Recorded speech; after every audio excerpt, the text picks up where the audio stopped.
So my top 5 plugins for mixing. These are plugins that I've used for a long time and I trust them. So I'm gonna tell you everything about it whilst I welcome you back to the Thomann studio and recording channel. My name is Claudio, I'm a lifelong music producer, and on this channel I explain music production, instruments, mixing. If you're interested in that, then you should definitely subscribe to this channel, hit that subscribe button, and also hit that bell for notifications, and let's dive into my top 5 plugins.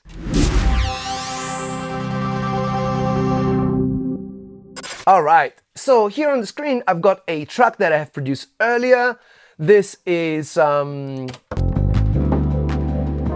quite electronic-y, but also, you know, it's got these Rhodes and drums. It's got quite a lot of bass action, and here's where I show you my first plugin, the CLA 76 by Waves. So let's go to this bass, right? So this is my bass.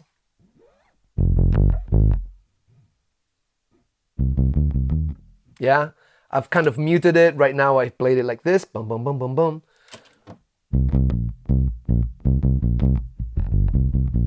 Right? So let's open it and let's insert a nice CLA 76 mono. All right? Now this is modeled after the famous Uray or Universal Audio 1176, and this is a super famous compressor that is great for vocals and for bass, and this version from Waves just gets the job done, and it's easy to use, and I'm gonna show you what difference it makes on a bass line like this. All right, so without it, with it. All right. You know what? Let me just loop this, right? All right. So here you got your input, right? And here you got your output. So you don't have any threshold control on this one, just because it's a virtue of how hot you drive the signal into the compressor and the level that you choose for the output. So if I want less compression, I turn the input down and I turn the output up. If I want more compression, I turn the output down and pull the input up, all right? But as you can see right now, the needle is not coming back fast enough, right? Because the release is a little bit too slow. So let me pull it down. Here is even slower, but if I pull it up, then it becomes faster, you see? You should know that this plugin, as the original hardware, has a very fast attack. So I think it goes like, you know, up to what, 7 milliseconds or something like that, which is like super fast. I don't find that this does a lot, to be honest. But I guess it does something in the end. And here you got your compression ratios, so you can compress a lot harder. Of course, this is the all buttons in, which, as you can tell, you know, it really makes the sound super squashed and super distorted, because this is what you want from an 1176. This is a colorful type of compressor, and the CLA really represents well that feature.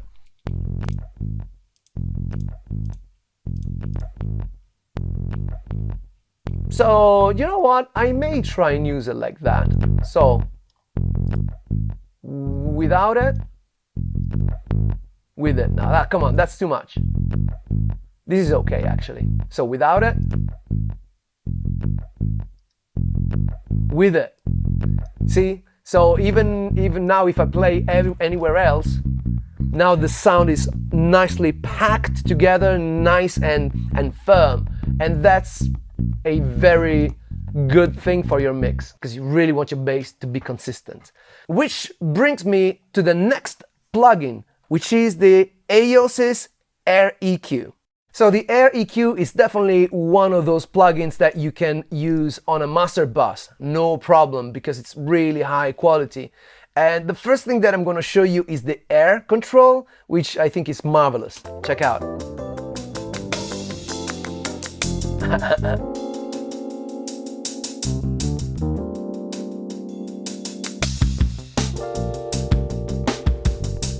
Right?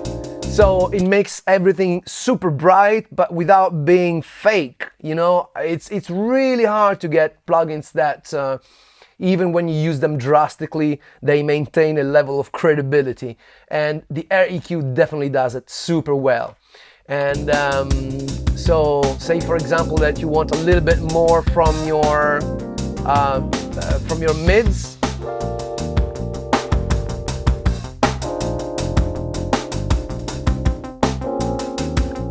See, you can choose a gentler curve.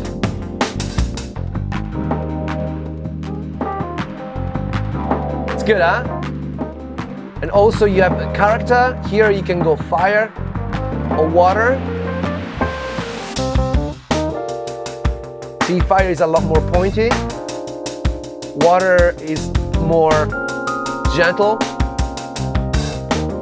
Not to mention the fact that you can use the low end push to really good results.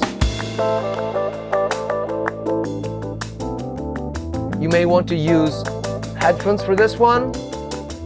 This is shelf.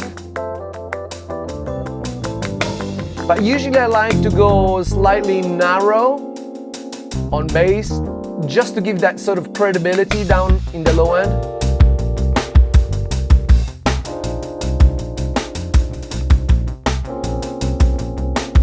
Maybe I pushed it too far here.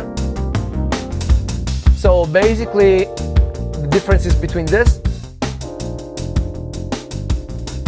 and this. So yeah, definitely AirEQ, one of my favorites.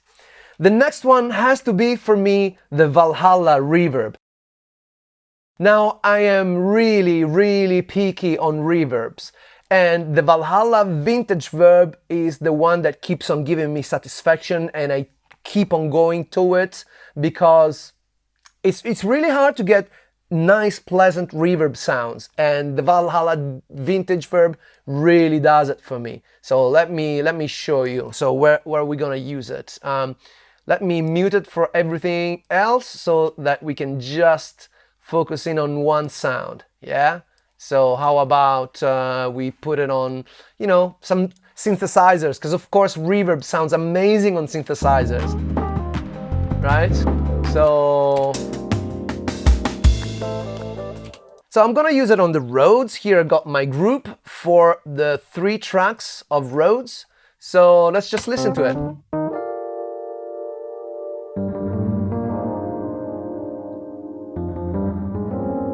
Without it.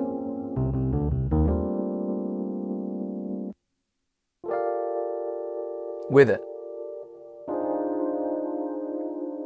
It's just super creamy. It has such a pleasurable tone to it. So of course a little bit of pre-delay will help as well, but you know, you can go pretty ridiculous. Check out. And there's this sort of chorusy effect that's around it as well.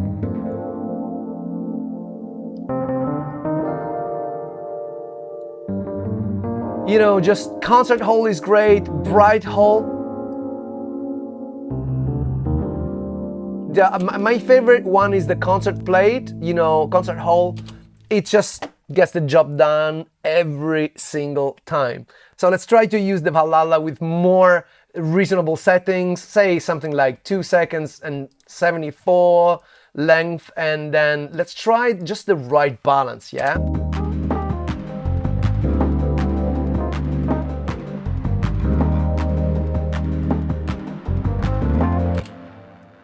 That's cool.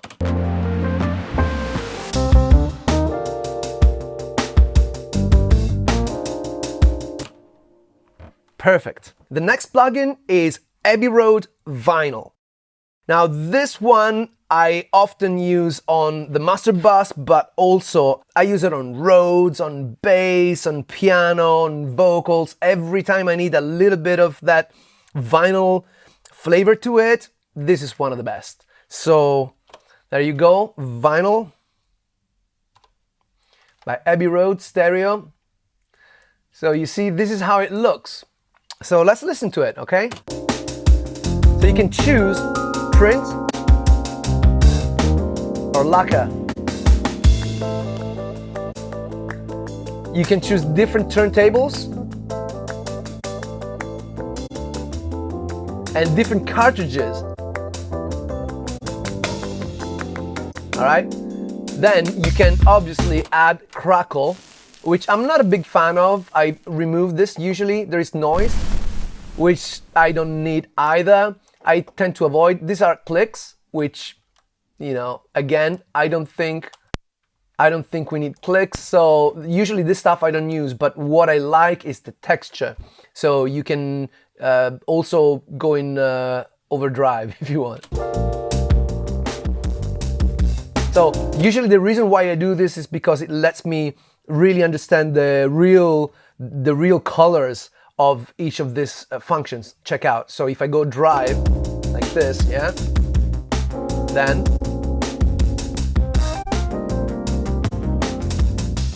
mid, more round, more distorted, subtler, cartridge cleaner, nice saturation here. So, you know, based on that, I then choose the amount, and then the differences between this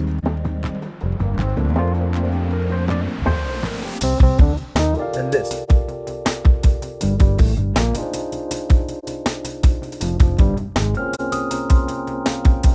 It makes it sound finished. My last plugin for today is my secret weapon. I wasn't sure I wanted to share this one, but I will because, dude, this is so amazing. It's called Endless Smile by Dada. Okay, here we go. All right, so this is just a joy to use, and it's so simple because it's Endless Smile from none to a lot. Right? And this I use on breakdowns a lot. So let me show you, right? Let's go to a breakdown here if we can find one. That's the breakdown. Okay, let me show you what Endless Smile does. You ready? Check out.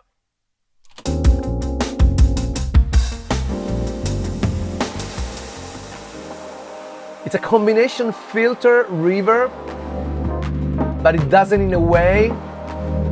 Check out, I'm gonna automate this, yeah? Let's go back.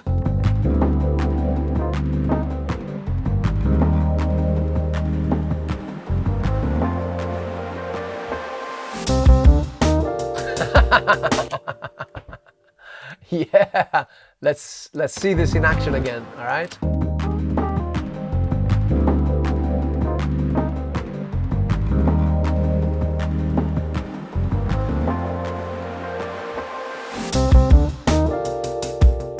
So simple, so easy, it's almost too easy, it feels like cheating.